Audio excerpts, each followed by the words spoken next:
probably a negative win-loss record is going to go to the playoffs. Hey, you get to the playoffs, it's a whole new ball game. Get that confidence up. You never know. AFC East, the Dolphins. Billy had a little controversy, but I'm sure he'll get past that this week. We got the Patriots coming on, trying to get that wild card spot. We'll see. I think they took a sim loss in a game they would have won, so it's going to be heartbreaking to see these guys not make it if it comes down to a one-game loss. AFC West, the juggernaut of the UFL. These guys, it's one of the toughest divisions in the UFL from top to bottom. Marlowe, our commissioner, he's a competitor. He can probably be in top in most divisions. Broncos have been through some turmoil with losing Tate, but they got a new owner that's doing a good job. But it's the Raiders and the Chargers. These two guys, if they meet in the playoffs, it's going to be one of the best UFL games ever. The Raiders, I think they've won in the last 2 years. We've played season 1 probably 3 times. I think he's won the Super Bowl every time that we've played season 1. So it's interesting to see if it's first season he wins the Super Bowl again. But this is offensive juggernaut versus defensive genius, so we'll see how that turns out. Now the NFC, the Packers with that explosive running game and passing game, lighting it up. The Packers struggling a little bit this year. They've had some close losses, so if they get in the playoffs, the Packers could make some noise. We got the NFC South. We got the Falcons at 10-3. We saw their confidence is high in Atlanta. Master Key's commented to go check out his wide receivers. 2-99. Your DBs aren't going to be able to cover them. I can think of one DB in the UFL that can actually cover those 99 Falcons, and it's the Giants. I can't recall the guy's name, but he has a couple of cornerbacks. One of them is exactly 99% confidence, and those guys match up, Falcons and Giants in the playoffs. It's going to be interesting to see, because when I played the Giants, you couldn't throw the ball within 10 feet of one of those cornerbacks with 99% confidence. NFC East, like I said, it's going to be the Giants or the Redskins. They play this week, probably for the winter division. My goal is to be a spoiler on the Redskins the last week of the season, if possible. Keep them from winning the division. Play for something, right? Then we got the NFC West. This is a division, and we saw the Rams are at the top here, and the Seahawks, and the 49ers. Rams and 49ers both have quarterback confidence issues. 49ers are the worst at 0. Seahawks, I think they weren't quite so bad, but I think we may have saw they only had 2 quarterbacks on their roster. We need to go check that out and make sure they got 3 quarterbacks, because I'm sure somebody's probably on the injured list. But this is going to be a great race. But could the quarterback confidence we looked at earlier play a role in this division? I think it would. With 0%, I think the 49ers don't have any chance unless they run the ball every play. But we'll see how it goes on these guys. Next week's episode we'll go through, and Cowboys will be out, but we'll be talking playoffs in the UFL. Hopefully be down to the last week. We may even be in the first week of the playoffs. Let's kind of a rundown of where we're at in the UFL. Let's look at one last thing before we go. Let's look at some of the league leaders.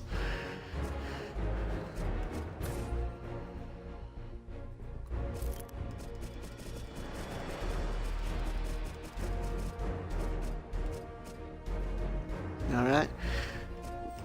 Let's look at yards. Matt Stafford, his confidence was low. Remember, though, it's these interceptions that are killing him. He's 27 TDs, 29 interceptions. Tannehill's got 23 interceptions. Look at this, Blake Skelton. He's a quarterback genius. Still 19 interceptions, but his confidence is high. I think when you got that many TDs, interceptions, your ratio is okay. Matt Ryan, 34-14. We saw he has one of the highest quarterback confidence ratings. Completion rate's going to be high. 71% completion rate. That's amazing. And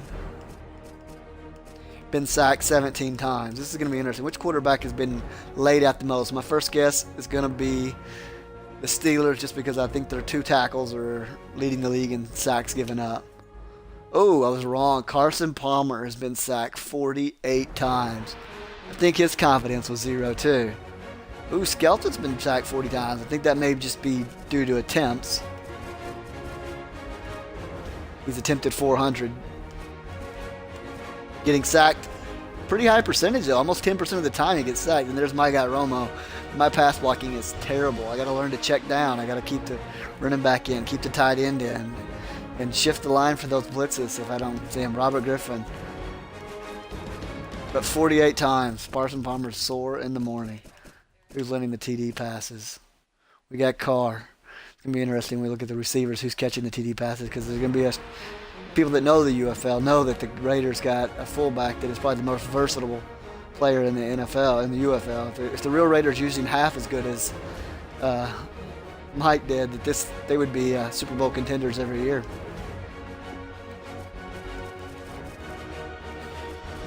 And just for fun, let's see who has the longest TD pass. Tom Brady at 97 yards. Wow. From the 3.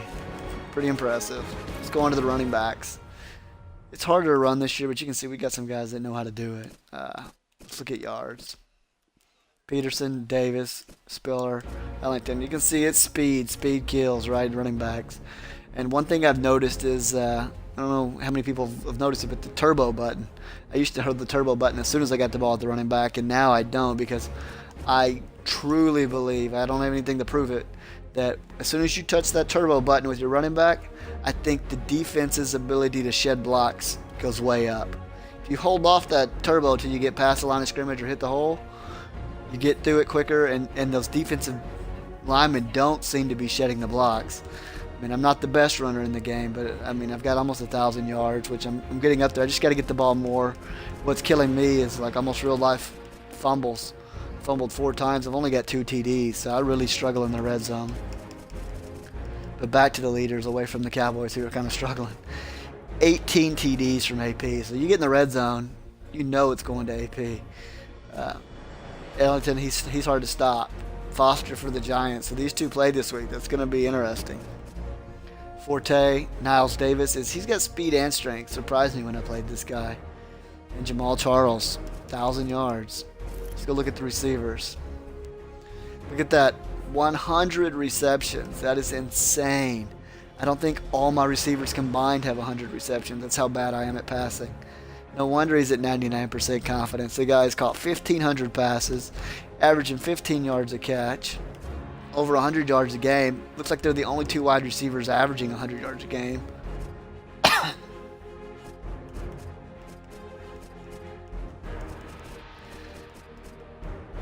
That is insane. And Whitty says go AP. He's rooting for those Vikings at running back. But your quarterback's doing pretty good too. But what's interesting, you see this, you'd think, well, this is kind of odd. You got a fullback that's your leading receiver, 80 catches. You play the Raiders. If you don't cover this guy, you're going to get whipped. You may think it's weird seeing a fullback. You watch the Raiders in real life, they do line him up at tight end. But I don't think they figured out, like what Mike Wright has, is like these linebackers can't stay with the fullback. You better be putting a nickel corner on the guy, or a safety, somebody who got some man-to-man cover skills, because he's going to burn you with this guy if you don't. 80 receptions. That's insane. I think probably one of the top TD guys too. Let's look. Josh Gordon. We got Marcel Reese, Calvin Johnson. Hey, my guy Des Bryant. When I get in the goal line, I usually go to him sometimes because the running game's been struggling. But Reese's at second place with 14 TDs. That's almost a little bit insane. All right, we're almost done. We'll look at a few more stats here and see who the pancake maker in the UFC and the UFL is. We got the Vikings. Look at that. Go AP. He's blocking the way for AP with some pancakes. 15. Still kind of low. That's like a little more than 1 a game. We got the Jab Jacksons here. We got the Green Bay Packers, 49ers. Pretty much just a few. There's not a whole lot. But let's see who the GOAT in the UFL is. Giving up the most sacks. Mike Adams, 13 sacks. Marcus Gilbert, 12 sacks. So quarterback confidence, 0. I think we know why he gave it up 25 sacks. Come from the outside, you're going to hit the quarterback. Maybe he needs to work on leaving his running back in like I do. I got to work on that. And my tight ends. I've been working on reading and shifting my pass coverage. It seems to help, but sometimes I read it wrong. Let's go check out a few defensive stats before we call it a night. Tackles. Pulowski's an animal. He's going to break 100 tackles for sure. We got 3 games to go. Patrick Willis, he's an animal. Timmons, all these guys are animals. You'd expect it. One of the stats that I think shocked me the other day was checking out. Let's look at sacks real quick. Who's killing? Of course, Jason Pierre-Paul, Mario Williams, Kruger, Ingram, Wilfork. or Rakpo. I mean, these are all names you'd expect to be up there. INTs, I think it was a little surprising. A rookie leading INTs with 11. And then you got DJ Hayden. And 2 Redskins. You got Robert Albert, Joe Hayden. Let's look at who's the worst. Timmons has allowed the most receptions, and Ike Taylor has allowed the most receptions. I didn't know they even had this stat in the game. So throw it Timmons and throw it Taylor. I don't know if I would throw it Timmons though. Forced fumbles. Let's see who's doing it. Deshaun Golston, 7-year, man. He must have some hip power. With 8, who's got 5? Oh wow, another Tampa Bay Bucs. You play the Bucs, get past those linebackers, you better run out of bounds or you're gonna fumble. You gotta remember that if I'm playing with Murray, because Murray kind of likes to drop the ball. There's William Moore, safety. Keelan Lewis, Patrick Willis. That makes sense. And there's my Roland McCann. He's only got 3 though, but you can see 8 is drastically almost double anybody else. And then definitely the Bucs know what they're doing on the hit stick, I guess. See if we got any defensive TDs. We got 2. We got the Colts. Pick 6, DJ Hayden. I thought there was one for a deflected. That's always the Raiders are complaining about their deflected. Let's see who's got that. So Bengals got the number 1. Look likely. Bengals again. Raiders, of course. Raiders. Browns. I don't know if it's the catch rating or what, but these guys got a lot of deflections. I think that's all we got. Let's check one last stat before we move on. Just see who's made the longest field goal in the UFL, if it actually has that stat. I don't think it does. Oh yeah, it does. Field goal long. Let's see who's got the biggest leg in the UFL. David Akers, 59-yard field goal. Rob Baronis. These guys got nerves of steel. I can't kick a kick that long if I had to. I'm shaking on my sticks trying to get the kick off. David Akers, he got 59 yards. Wow, that's pretty impressive. Hitting 83%, so not too bad. There's my guy. He's got a 56-yarder. I think the wind must have been blowing 100 miles an hour for me to push that through. I think that's all we got for this episode. Next episode should be more exciting, talking about playoffs. Maybe talking about Cowboys, what we're going to do to liven up with our terrible season. You know, we got a lot to work on. We got a lot of offense. We got to learn our playbook. That's what we got to do. We got to figure out more plays at work and getting better at reading defenses. That's where I struggle the most. So got to work on it. We'll see. Next season, hopefully be more. But again, I'm not shutting down this season. I'm going to try to win those last 3 and finish 8-8. That's all we had for the Coaches Show UFL wrap-up. Hopefully I play the Eagles. You got the number 1 defense. Again, like I said, I don't think it's because they got the best defense. I think it's because they got the most ball-consuming offense in the league.